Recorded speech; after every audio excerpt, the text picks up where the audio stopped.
Hello there, lovely people. It's Alex from Nintendo Life here, and today I'm going to tell you absolutely everything you need to know when it comes to buying one of these, a Nintendo Switch.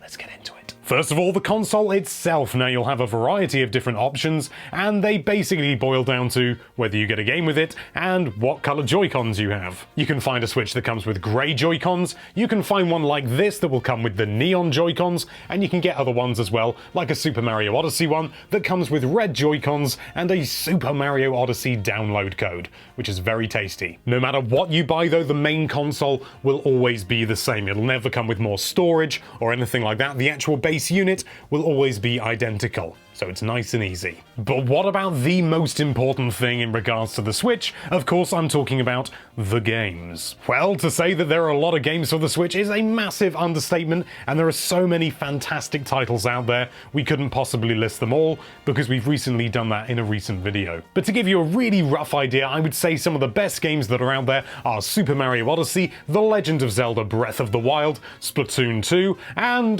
let's say, Skyrim. If that list seems a little bit limiting to you, then make sure you click that card up there or the link in the description where we have listed the 21 best games for the Nintendo Switch. And there's a lot more detail in there. Next up, you need to think about whether you're going to get these games digitally or physically. Physical games look like this. They are these absolutely adorable tiny little cartridges, and they do have various advantages. For example, you don't have to wait for it to download, you just stick it in and you just get going straight away, which is really, really handy, especially on Christmas Day. They also, on the whole, do not require an additional download from the internet, although some games do, and make sure you double check before you buy. It is very few, but it's good to be sure.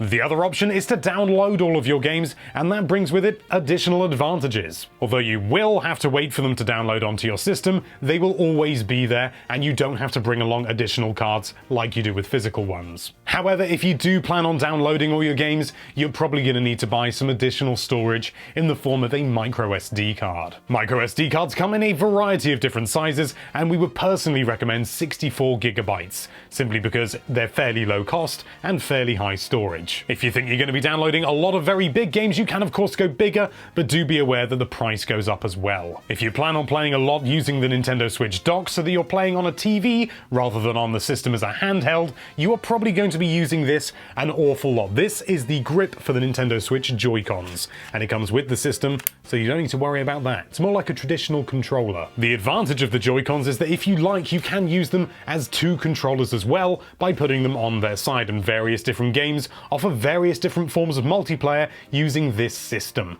It's very handy. However, if you think you're going to be doing most of your gaming in the dock, then you may want to consider getting your hands on one of these. This is a Nintendo Switch Pro controller. As the name suggests, this is a more traditional controller, and it's very chunky and weighty, and it's a very, very nice controller to use. A lot more comfortable than using the Joy-Con. If, however, you're thinking of taking your Switch out and about and using it on the train or something like that, then you may also want to invest in one of these, which is a Hori playstand.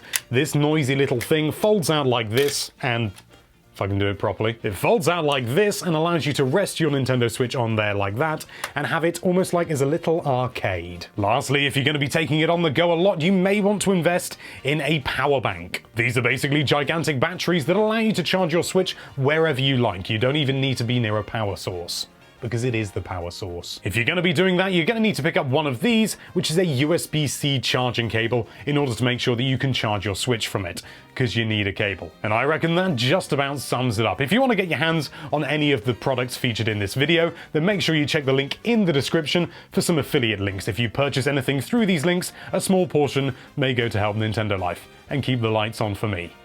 Thank you so much for watching. If you like this video, then why don't you buy that subscribe button a Switch for Christmas, because you know it deserves it, and be sure to check out nintendolife.com for all sorts of lovely Nintendo related content. Thank you again for watching. Bye bye.